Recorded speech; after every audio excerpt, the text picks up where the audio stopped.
ఒకరోజు భూమధ్యంలో నొక్కి తేజోదర్శనం చేయించి నన్ను ఒక ఆశ్రమం పెట్టమని కోరారు.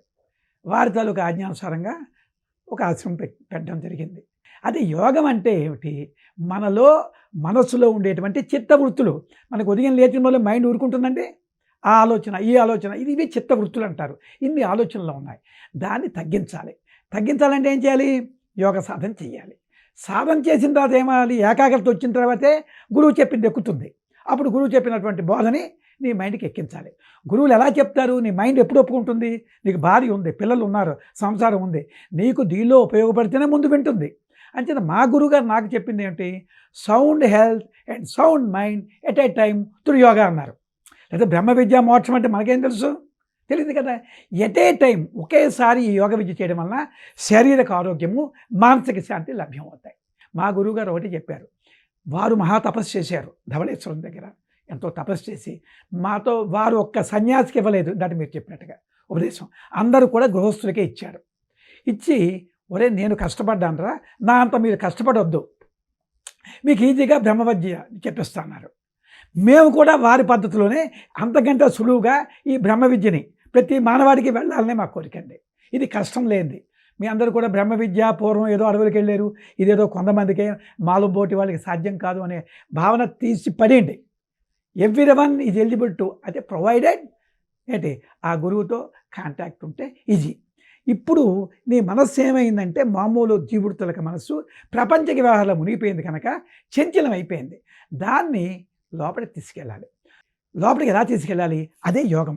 యోగం అంటే ఏంటి? ప్రాణాయామం అన్నదే. అదే అంతర్ముఖ ప్రాణాయామం అంటాం. అది మీదకి లాగుతుందో కొద్దీ ఈ ప్రాణశక్తి పెరుగుతుంది. ఈ ప్రాణశక్తి ఎంత పెరుగుతుందో మనస్సు అంత ఏకాగ్రత చెందుతుంది. గుర్తుపెట్టుకోండి. ఈ మనస్సు ఎంత ఏకాగ్రత చెందుతుందో అంత చెప్పిన విషయాలు మీకు అర్థమవుతాయి. ఎంత అర్థమవుతుందో అంత యోగ సాధన మీరు చేయగలరు. అంతేకాని మనస్సును అనేదాన్ని కంట్రోల్ చేయడం కాదండి. మనసును కంట్రోల్ చేయడం అనేది తప్పు. గుండెని కంట్రోల్ చేయండి, గుండె ఆపండి, కిడ్నీస్ ఆపండి. మైండ్ కూడా అది మహా జ్ఞానస్వరూపమైనటువంటి మైండ్, పరమాత్మ. నువ్వు నేనేట ఆపుతాం. కానీ ఎలాగా? దాని ఇంతవరకు ఏముంది? ప్రపంచం నిజం అనుకొని మెటీరియల్ భావంలో గెంతుతున్నది. ఒరే బాబు, నీకు మెటీరియల్ కావాలి, నీకు డబ్బు కావాలి, ఇల్లు కావాలి, ఉద్యోగం కావాలి, నువ్వేం చేస్తున్నావు? అలా ఏడుకొండల వాడి దగ్గరకో ఇక్కడికో వెళ్తున్నావు. ఇవన్నీ మంచిది. మన పూర్వీకులు చెప్పింది అభిషేకాలు చేయాలి, పూజలు చేయాలి, వీటిని నేను ఖండం చేయలేదు. కానీ ఆ దైవం ఏ రూపము? తేజస్సే వెంకటేశ్వరుడు, తేజస్సే ఈశ్వరుడు. ఆ తేజస్సు ఎక్కడుంది? నీలోనే ఉంది. భువోర్మధ్యే శివస్థానం మనస్తత్ర విలీయతే జ్ఞాతవ్యం తత్పదం తురీయం ఎత్ర కాలో నవిచితే అని చెప్పే శాస్త్రం. అంటే అక్కడికి వెళ్తే ఏమవుతుంది? నీ మైండ్ ఎనర్జీ కోల్పోయింది, ఛార్జింగ్ అవుతుంది. అది ఇక్కడికి వెళ్ళడం ఎలా వెళ్తుంది? త్రూ ప్రాణాయామ. రెండో మార్గం లేదు. ఆ ప్రాణాయామం ద్వారా అక్కడికి వెళ్తున్న కొద్దీ, గురువుల దగ్గర జ్ఞానం పొందిన కొద్దీ అప్పుడు ఏమవుతుందంటే నీ మనస్సు తేజోవంతం అవుతుంది. ఎప్పుడైతే తేజోవంతం అయిపోయిందో నీ మనస్సు ఆటోమేటిక్గా అదే స్వయమేవ స్వయం పశ్యేత్ ఆత్మరాజ్యం సుఖీవసేత్ ఆత్మానందం స్వయం బోధ్యత్ స జీవన్ముక్తుడిచితే, వాడే జీవన్ముక్తుడు. అంటే ఏమిటి? నిన్ను నువ్వు చూడాలి. అదే కదా రమణ మహర్షి చెప్తారు, నిన్ను నువ్వు తెలుసుకో, నిన్ను తెలుసుకో. అంటే ఏమిటి? నీ తెలుసుకునేది ఏది? మనలోని మైండ్. ఈ మైండ్కి జ్ఞానం ఇవ్వాలి. అంటే జ్ఞానం అంటే ఏంటనుకుంటున్నాం మనం? ఇదో ఈ సీని ఛానల్లో మీ ఉపన్యాసం చెప్పించాం అయిపోయిందంటే ఇది కాదు. ఆ తేజోవంతంగా మీ మనసుని తయారు చేసేటువంటి గురువులు మనకు కావాలి. ఇప్పుడు ఎప్పుడైతే నీ మనసు తేజోవంతం అవుతున్నాడో నీకు అన్ని సిద్ధత్వాలు వస్తాయి. సిద్ధపురుషులు వేరే అనుకోకండి మీరు. అలా వాడు సిద్ధపురుషుడు, వీడు సిద్ధపురుషుడు, వాడు గొప్పవారు కాదు. మీ అందరం కూడా సిద్ధత్వానికి ఎలిజిబిలిటీ. మీరు ప్రాణాయామం చేసి మా గురువుగారు చెప్పేవారండి, యోగం చేయరా, జ్ఞానాన్ని పొందురా, నీకు ఏది కావాలంటే నీ ఇంటి దగ్గరికి వస్తుంది. ఎందుకు వస్తుందని మీ ప్రశ్న వేయొచ్చు అంటారా మీలోని? ఎందుకు వస్తుంది చెప్పమంటారా? వినండి. ఏం లేదండి, నీ దగ్గర బంగారం ముద్ద ఉంది. అప్పుడు నీకు నెక్లెస్ చేసుకోగలవు, వడ్డాన్ని చేసుకోగలవు, గాజులు చేసుకోగలవు. ఆ ముద్ద ఎంత ఉంది? అంతం లేని ముద్ద. అలాగే ఈ జగత్ అనేది దేంతో తయారు చేయబడింది?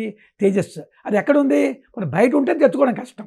నీలోనే ఉంది కదా. అక్కడికి వెళ్ళిపో, అక్కడికి వెళ్ళు, మీదకెళ్ళి సీనిత్యాలు వెళ్ళాలి, జరగాలి. జరుగుతుంది, అతనే పిలుస్తారు. మన ప్రయత్నం లేకుండా జరుగుతాయి. ఇదేది కాదండి, ఆయురారోగ్య ఐశ్వర్యములు గీతలో చెప్పాడు కదా మీకు.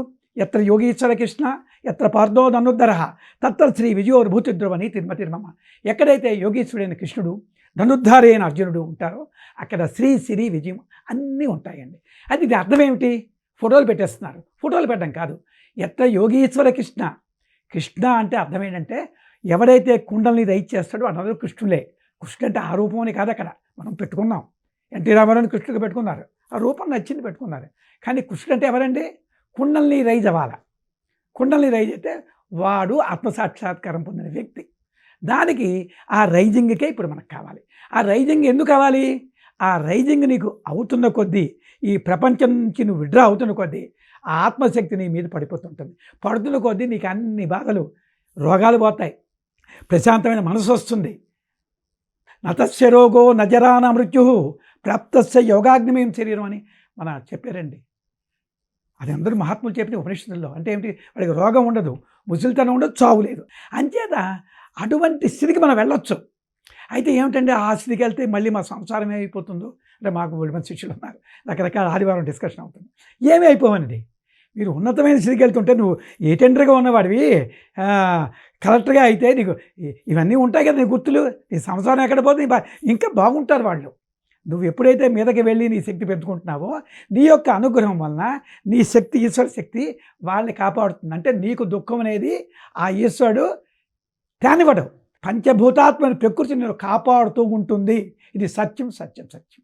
అంచేత మనం ఏం చేయాలి? మనం ఎక్కడికి వెళ్ళాలి? ఎప్పుడు కూడా అటువైపు వెళ్ళు.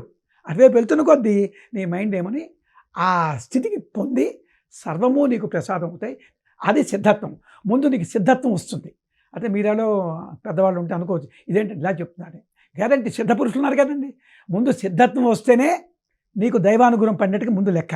అంచేత ఆ సిద్ధత్వానికి వెళ్ళాలి. అంటే నువ్వు అనుకున్న అవుతాయి. నీకు అంతకుముందు నీకు ఉండేటువంటి భయం పోతుంది, నీకు చికాకు పోతుంది, ఆ ఆరోగ్యాలు వస్తాయి. ఎప్పుడైతే ఇవన్నీ నీకు కలుగుతున్నాయో నీకు ధైర్యం వస్తుంది. అప్పుడేమవుతావంటే you will be completely merge with the guru's mind. అదే గురుభక్తి. గురుభక్తి లేకుండా ఈ విద్య రాదు. గురుభక్తి ఎప్పుడైతే అప్పుడు ఏం చేసావు? నువ్వు గురువు చేయించావు, మైండ్ పెట్టిస్తావు, ఆ శరీరం నీ పని అయిపోయింది, గురువు తీసుకెళ్తారు, ఏదంటే జరుగుతుంది. ఆ కాన్ఫిడెన్స్ కలుగుతుంది. అలా మేము వెళ్ళామండి గురువుగారి. మొదట్లో ఉండేది కాదు మాకు గురువు గారి మీద. ఏది ఎలా ఉంటుంది? ఒక్కసారి మనకి భార్యాభర్తలు పెళ్ళైన వెంటనే ప్రేమ కలుగుతుందా? శరీరక ప్రేమే. అలా గురువుగారు భోజనం పెట్టారు, చక్కగా ఆశ్రమానికి వెళ్ళాం, ఏదో 4 మంచి మాటలు చెప్తే అనుకున్నాం. కానీ రాను రాను ఏమైంది మాకు?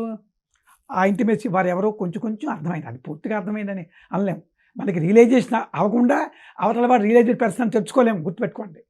Then once we realised soul అయితేనే అవతల రియలైజ్డ్ సోల్ని గ్రహిస్తుంది. లేనివాడు ఒట్టిదే. అలాగ మాలో కొంచెం కొంచెం ఒకసారి వచ్చిందని చెప్పం, స్టెప్ బై స్టెప్ మేము వెళ్తున్న కొద్దీ ఓహో గురువుగారు మన ఎంత ప్రేమ చూపెట్టేవారు. ఆ ప్రేమతో ఒకరోజు వారు స్నానం చేస్తుంటే ఒరే రా అని పిలిచారు. ఇది ఏం చెప్పారు? యోగం చేయాలి. అప్పుడు అంతవరకు మీరు అరగంట యోగం చేసేవాళ్ళు కాదు. నాకు ఇచ్చే ఇన్స్ట్రక్షన్ మీకు చెప్తున్నాను.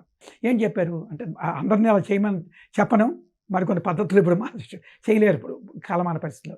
ఒరే ఎట్ ఏ టైం 3 hours ఒక 6 months చేయి, నీకు రిజల్ట్ వస్తున్నారు. నేను చిన్న మొండి అనుకోండి. మా నేటివ్లో హెడ్ మాస్టర్గా పనిచేసేవాడిని. స్కూల్ అయిపోయిన తర్వాత రెగ్యులర్ స్కూల్ అండి, డ్యూటీ మట్టుకు ఎక్కడ అసలు చేస్తూ ఇప్పటివరకు కాదు, అది మట్టుకు పర్ఫెక్ట్గా చేసామండి. కూర్చున్నాం, గాలి లేదు, ఆ రూమ్ తీసుకున్నాం, అలా కూర్చోడం, కాళ్ళు నిలిచేవి కాదు, ఇవన్నీ పడ్డాం బాధలు. కానీ దాని రిజల్ట్ కనిపించింది. ఆ రిజల్ట్ కనిపించిన తర్వాత వారు చెప్పినవన్నీ అనుభవానికి వచ్చాయి. అనుభవం పొందిన తర్వాత అనుభవం లేకుండా చెప్పకూడదండి. అంచేత ఏం చెప్పారంటే, అనుభూతిం వినామూడో వృధా బ్రహ్మని మోదతే ప్రతిబింబత శాఖాగ్రే ఫలాస్వాదన మోదమతని. వాడు నీటిలో పండు తీసుకుంటున్నట్ట. ఇది బాగా రుచిగా ఉంది. నీటిలో పండు ఎక్కడ దొరుకుతుందండి? పండు చెట్టు మీద ఉంది. ఆ చెట్టు మీద పండుని తినేవాడు కావాలి. కానీ ఇప్పుడు ప్రపంచం మారిపోయింది, మేమేం చేయలేం. అనేక రకాలు వెళ్తున్నారు. అంచేత యోగము ద్వారే మనకి అన్ని ప్రాప్తం అవుతాయి.